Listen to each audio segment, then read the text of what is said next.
Oke teman-teman, sahabat, di mana aja berada, proses budidaya rumahan skala hobis teman-teman ini agak sedikit dimaklumi berantakan. Ya sekedar aja teman-teman, hiburan di sini. Jadi mudah-mudahan jadi inspirasi, penyemangat lah tentunya buat teman-teman juga di rumah. Ajang sharing ya di skala Apeng Hobi tentunya. Beberapa kali sih di konten sebelumnya mengulas tentang proses breeding maupun proses penjodohan ya teman-teman. Ini juga kebetulan ada beberapa cana, karena memang ini cana semua teman-teman ya. Cuman ada beberapa tank sih, karena memang kegiatan harian ya nggak bisa banyak-banyak sih untuk proses budidayanya. Daripada dimaksimalkan untuk proses breedingnya, ujungnya jualannya juga nggak kepegang teman-teman. Nah sekedar ngobrol-ngobrol santai tentunya ya, tentang ikan cana proses budidaya, tentunya dari mulai kita masa-masa penjodohan. Nah jadi ini ada beberapa ikan cana yang udah proses penjodohan selesai teman-teman, tinggal nunggu aja proses bertelur dan proses berkembang biak ya teman-teman.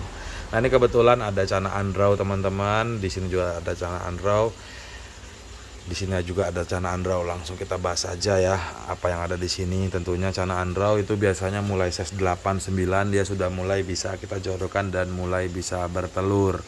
Nah tentunya kapasitas untuk cana andrau ini sebenarnya untuk media tank bertelur nggak perlu besar-besar amat, cuman jangan kecil-kecil juga gitu teman-teman. Nah proses media perjodohan biasanya kalau andrau ini dibilang cukup lumayan agak sedikit mudah dibanding yang lain. Itu agak sedikit lebih mudah di andrau, lebih cepat gampang akurnya. Nah jadi pemilihan indukan nih teman-teman ya, sekedar saran aja. Jadi biasanya kalau proses perjodohan awal itu biasanya teman-teman, sebagai contoh teman-teman di rumah punya yang betina atau yang punya yang jantan. Nah itu untuk mungkin teman-teman ingin proses budidayanya dan teman-teman mungkin ingin teman-teman jodohkan itu teman-teman ya. Jadi teman-teman cobalah beli, sana teman-teman punya betina, teman-teman cari jantannya atau sebaliknya gitu teman-teman.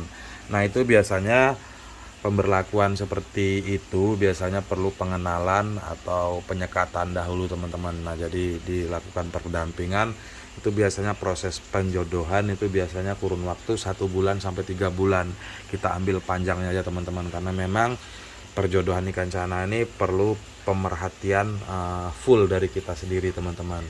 Nah karena memang karena memang sifat predator, berantemnya tinggi ya, jadi bisa saling membunuh kedua belah pihak itu teman-teman. Dari pembelajaran yang sudah jadi kurun waktu sekat itu biasanya main 1 bulan sampai 3 bulan, sampai memang benar-benar dia nyaman kita coba lagi, lepas lagi, coba lagi, tutup lagi, sekat lagi itu teman-teman, sampai memang dia ini berjodoh. Nah terus yang keduanya itu biasanya itu alternatif terbaiknya teman-teman ya. Mungkin teman-teman bisa main ke toko-toko ikan hias. Mungkin teman-teman bisa pilih jantan dan betinanya itu dari satu lubukan, satu tank atau ombyoan itu teman-teman ya. Jadi teman-teman pilih di situ yang dia memang dari kecilnya memang sudah biasa bersama. Paling tidak nanti jika kita pisahkan antara jantan dan betina dan kita bawa pulang, kita mulai proses penyekatan, itu biasanya tidak membutuhkan waktu yang lama teman-teman. Nah jadi jika memang dia udah proses mapan, itu seperti biasa kita setting tempat ya teman-teman ya. Cukup seperti inilah, jadi dikasih tali rapiah boleh, di tali rapiah seperti ini ya, atau menggunakan alga-alga gitu seperti biasa, ganggang-ganggang itu juga boleh. Nah terus perbedaan jantan dan betina, kalau memang cana itu berbeda-beda teman-teman, mungkin bisa tanya di kolom komentar. Kalau andrau juga agak sedikit berbeda, agak nyimpelin video aja nih teman-teman. Nah ini cana asiatica teman-teman ya. Jadi seperti biasa. Nah ini setelah penjodohan memang dadakan seperti ulasan andrau tadi.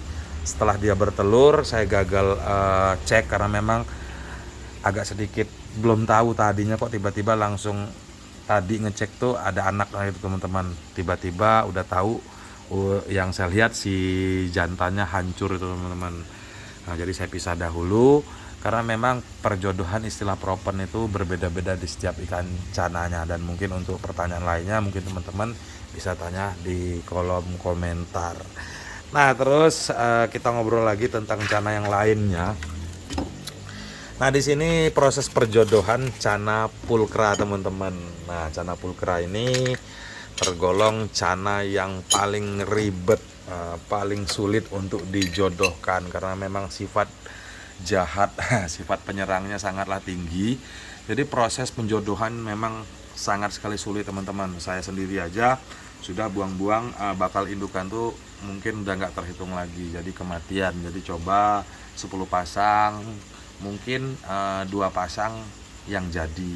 Nah nyatanya sampai proses berjalan juga ya mati juga. Bahkan setelah dia akur sampai dia bertelur, beranak, itu terkadang dia saling membunuh juga teman-teman. Nah jadi proses apa aja sih yang dilakukan, karena memang cana pulkra ini tergolong proses penjodohannya sangat sulit itu teman-teman.